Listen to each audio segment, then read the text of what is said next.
Bahasa adalah struktur mental. Jadi satu peristiwa yang ku alamin barusan ketika beli Milo di Warmindo.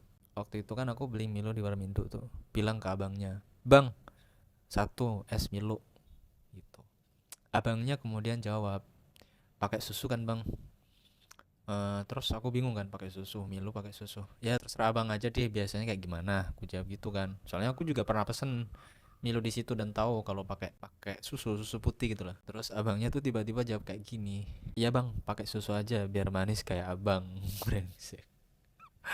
eh aku nggak salting tapi kayak aneh, bukan aneh sih, ya lucu lucu lucu. Itu mau ya guyonan ala akar rumput lah ya. Guyonan-guyonan di warkop itu kan emang guyonan-guyonan yang otentik.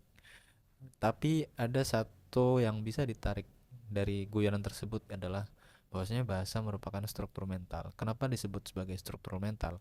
Ini merupakan pergumulan yang sudah lama. Bahasa itu merupakan pergumulan lama, dan kalau diukur pergumulan itu bahkan bisa nyampe ketika kalian kecil di rumah. Artinya apa yang kalian, jadi respon dari sebuah bahasa itu sudah bukan lagi respon rasional tapi respon-respon yang taktis gitu loh. Ketika kamu ditimbalin sebuah pertanyaan, kamu jawab seperti ini. Ketika kamu ditimbalin sebuah jawaban ini, kamu akan jawab seperti itu.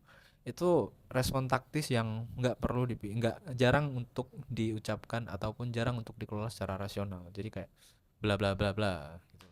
Nah, struktur struktur mental itu ya dia terbentuk, bahkan kalau ditarik ke belakang, diukur sampai ke belakang, terbentuk mulai dari kita masih belia, kita masih duduk di bangku sekolah, kita masih TK, kita masih bayi ketika di rumah dalam asuhan keluarga orang tua dan sebagainya. Itulah struktur mental. Bahwa bahasa itu tidak lepas dari sesuatu yang melekat di antara kita sejak mulai belia, mulai dari tata cara kita makan, cara kita jalan itu juga merupakan bagian dari struktur mental.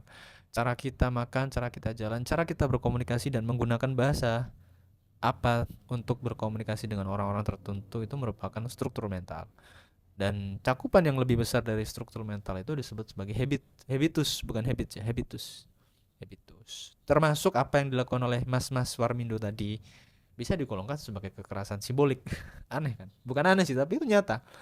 Maksudnya kekerasan simbolik itu gimana? Biar pelanggan itu merasa enjoy makan di situ, enjoy beli minuman di situ, enjoy beli gorengan di situ, dan kemudian tetap mengunjungi atau selalu menjadi tempat kembali, tempat membeli Milo, tempat membeli gorengan, dan tempat membeli hal-hal yang berbau dengan Warmindo di situ.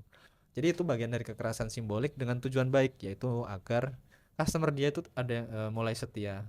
Itu bagian dari iklan ya. Ya kalau dalam bahasa marketing itu iklan.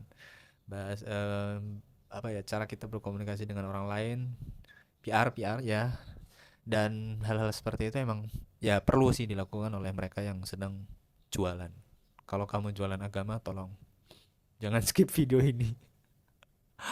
Ya itu, see you. Semoga bermanfaat. Bahwasanya bahasa adalah struktur mental.